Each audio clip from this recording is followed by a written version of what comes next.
Welcome to another episode of the Speak Black Women podcast. Again, my name is Quinn Conyers, and I broadcast the brilliance of Black women in business. I show you how to turn conversations into cash so you can profit from public speaking. And you know that with this podcast, I look high, I look low, I look regionally, I look globally for Black women who are using every ounce of their voice to be super successful in business and in their career.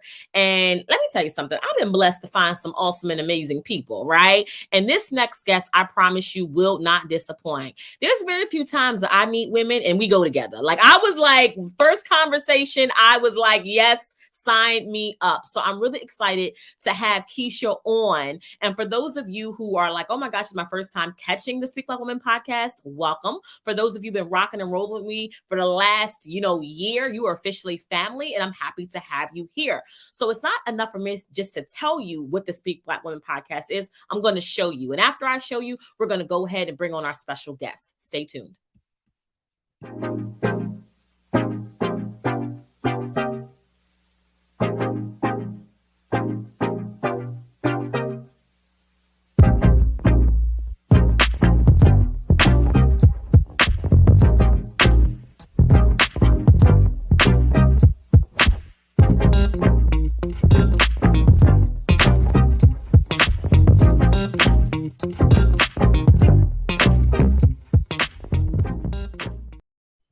Well, listen, y'all, I'm not going to make y'all wait any longer because, like I said, you can't have awesomeness sitting in the background. You got to bring awesomeness to the stage. So let me go ahead and do that as well. I am joined with the lovely Keisha Garrison. Do y'all see that purple braid? Like, I wanted to touch it. I'm not going to lie. I wanted to touch it, right? So let me kind of introduce you guys to her because she's absolutely amazing. Again, this is Keisha Garrison. She is my special guest for today. She's an MC. She is a storyteller. She's a champion of Black women, which you know is right up my alley. And I don't know about you, right? But I don't know what she smells like. But if I had to guess, it's probably cocoa butter, Black girl magic, a little bit of inspiration, motivation in there, because I mean, awesomeness. So Keisha, welcome to the Speak Black Women podcast. Thank you so much for having me. I can like smiling from ear to ear. I just love it. Love energy, so much heart. It is so good to be here with you, Quinn.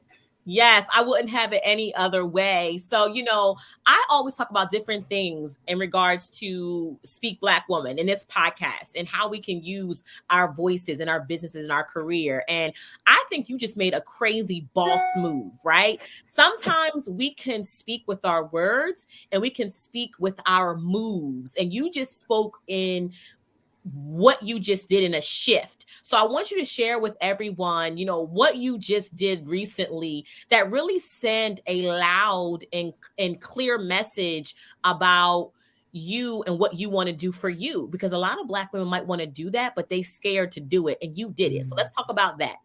All right, let's get into it. So about a month ago, I walked out of the doors of Microsoft Corporation after a solid 8 years of doing really well there. And this is after, I would say, about 20 years of a career in corporate America. So I'm one of those people who, I'm not sure about y'all, but I think that a lot of my moves that I made prior to this, the door walking that I just did, I made a lot of moves based on what felt practical, what felt fitting for my skills, things that I was interested in. But I want to say that this time that I left corporate America to go be a speaker, MC, and champion of Black women full time, that move was where I let my desires push me and be a bigger motivator than my fears.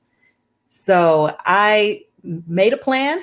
Once I made that decision, I made a plan and I went ahead and gave myself, I would say, the gift of working for myself and becoming, just building a life that looked like the one of my dreams instead of the life that kind of got me from check to check, day to day. It was a beautiful life. I feel like I'm privileged to be in a position where I was able to make that move from corporate America to working for myself and following my passions to use my voice in a bigger way.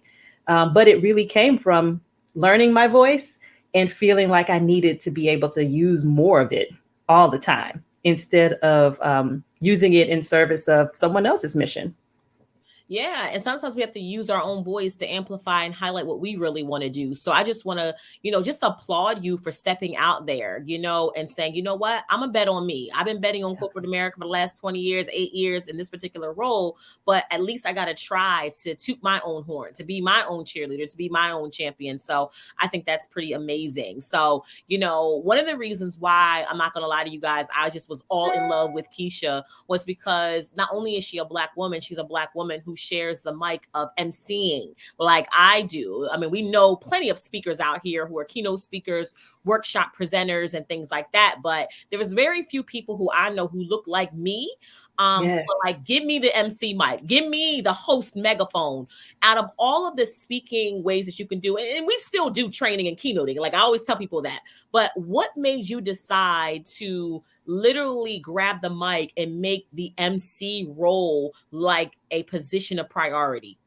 Yeah, and I loved that I found that you existed too. That made me so happy when I went to your website and I'm like, wait, she's an MC. This is amazing because yeah, you don't see a lot.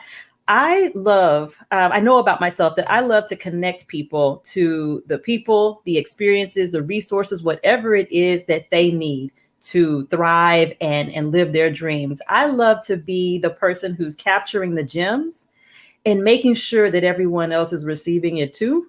I'm very much a dot connector, and I love that moment of leading people, guiding people through a teaching moment. And I know that I don't have all the information. I don't have all the knowledge. So it actually makes me really happy to be in a room where there's experts, people who have a lot of insight that they have to share, or they have a story that they want to tell, and to be the person, a catalyst in the room that can help pull out all of the nuggets and make sure that the audience that's there is learning all the things that could be learned from someone else.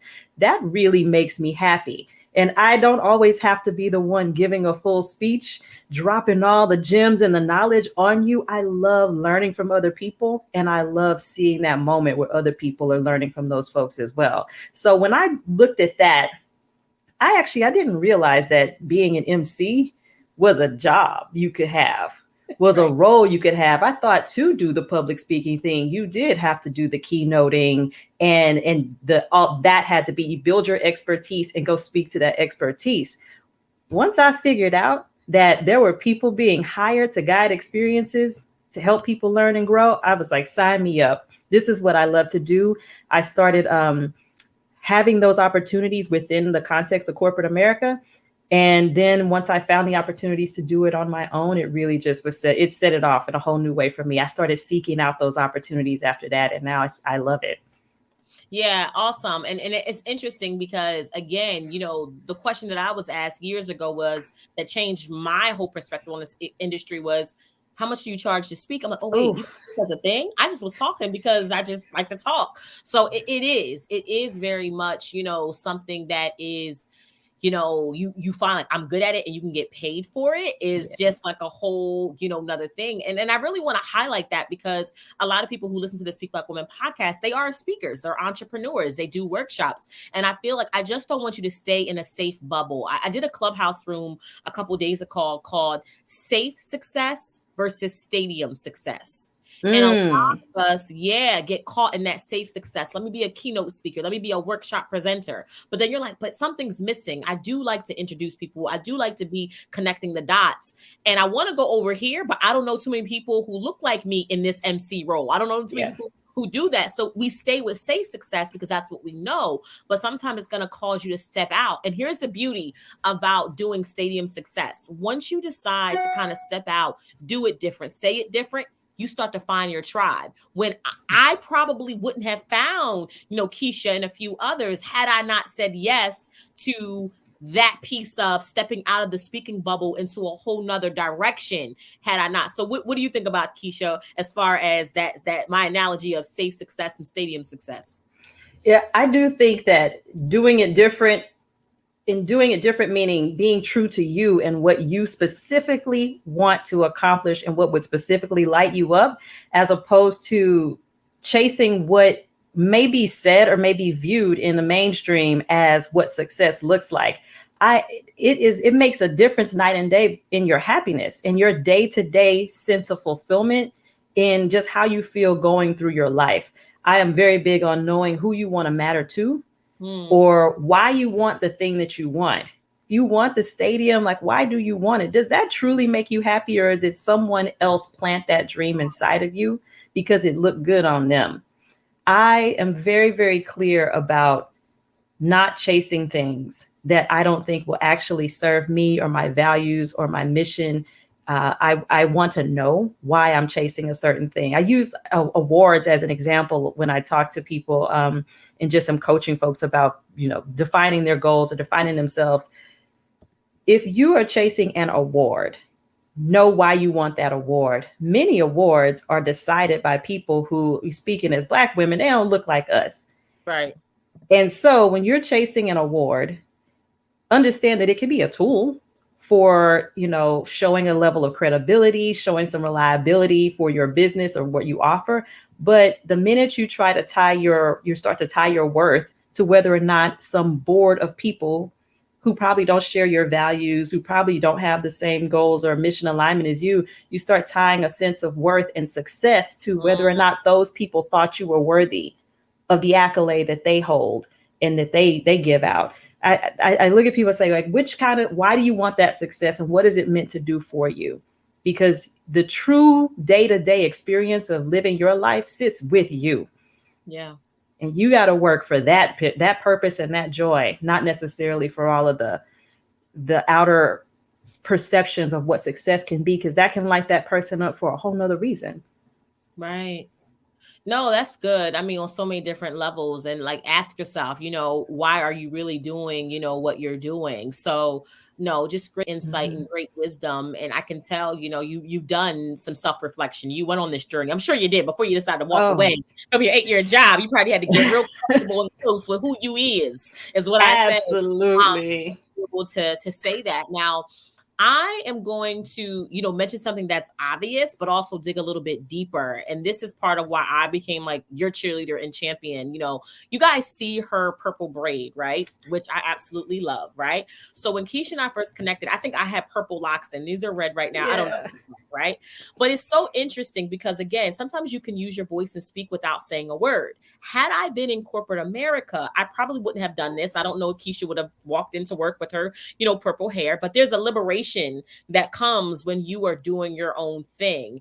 And when people are authentically themselves, you begin to attract other people who are authentically themselves. So I think when we both met each other for the first time, I think you had purple locks as well. We were like, yes, it was a whole moment. But I want to talk about something that you did that I did as well that might have been a little bit scary. It was scary for me, but I just am curious to know if it was scary for you as well. And I think it connects to the purple braid, right? So hear me out.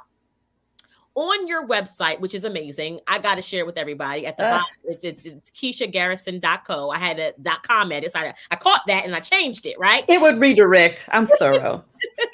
So KeishaGarrison.co is at the bottom of this. And when you go there, I mean, not only do you see her vibrancy, but what I want to kind of highlight that I wanted to talk about, quickly is it says MC, storyteller, and champion of Black women.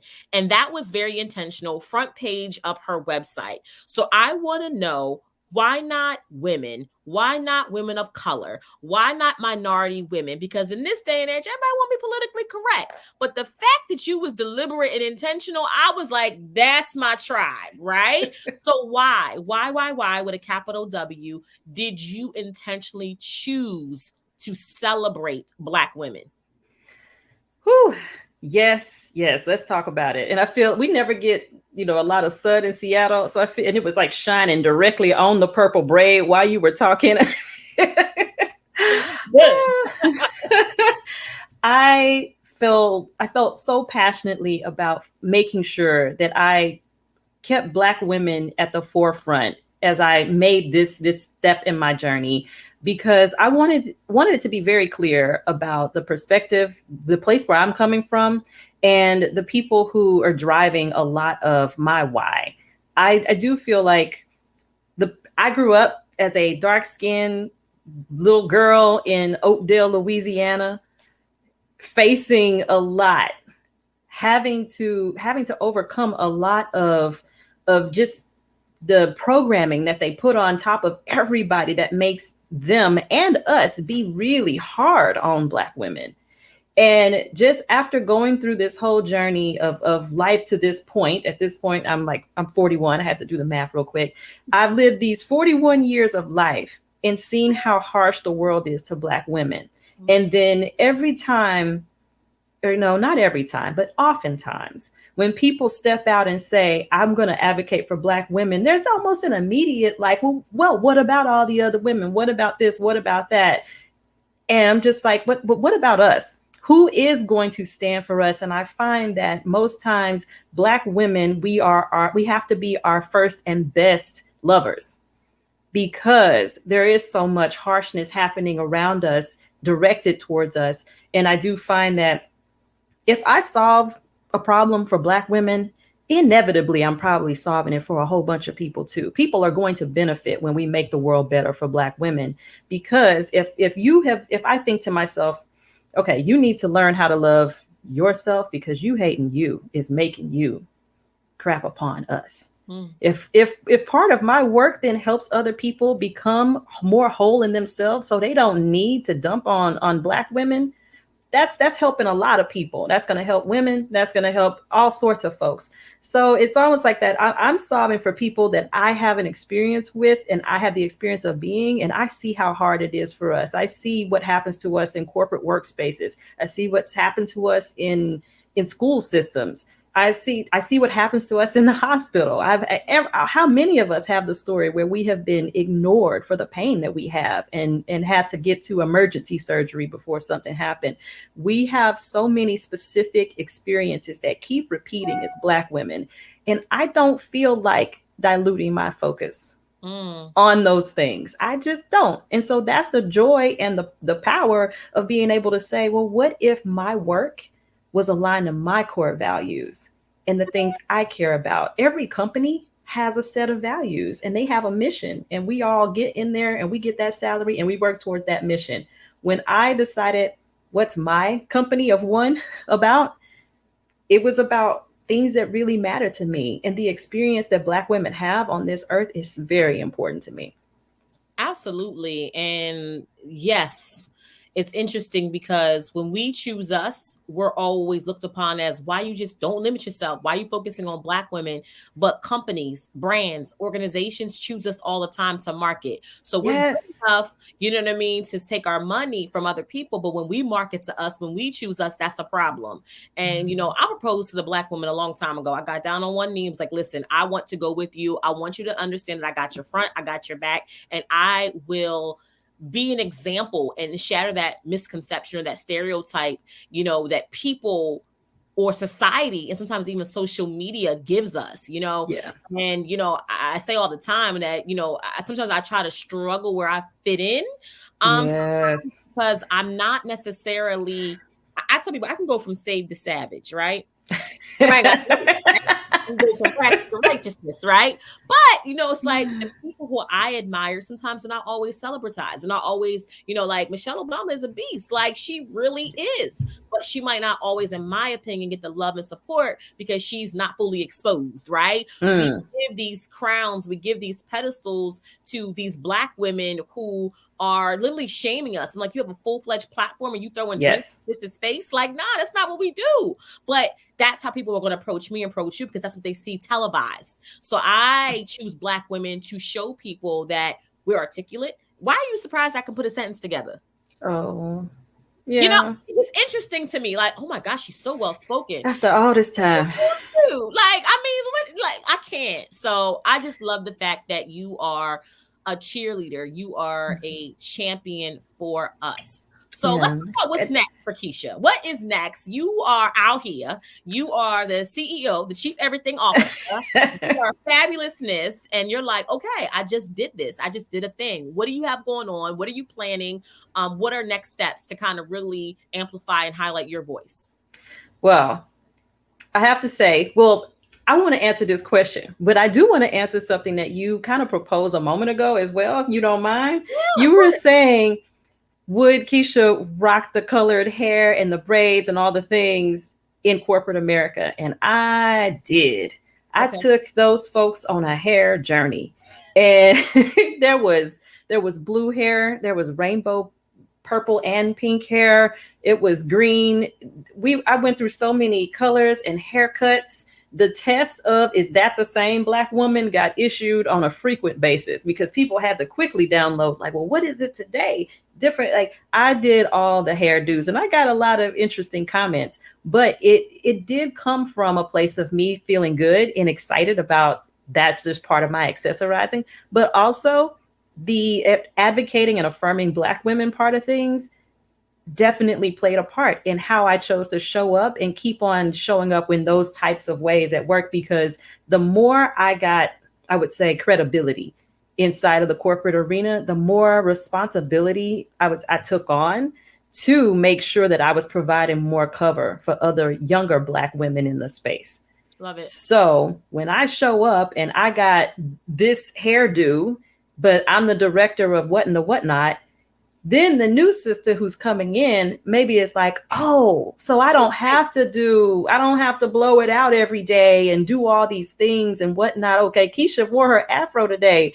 Like, I did want to intentionally be in that space. Nice. As a black woman who had gotten to a certain level of credibility, who could then like lend some affirmation to other black women in the space. So I absolutely did. I love it. I love it. I wasn't that bold at the time. But now it's a whole different story because Okay. I ain't feel like, I mean, even though I would go from like maybe my hair was out to like braids and I would have to explain like, oh my God, your hair grew so long. Yes, it did.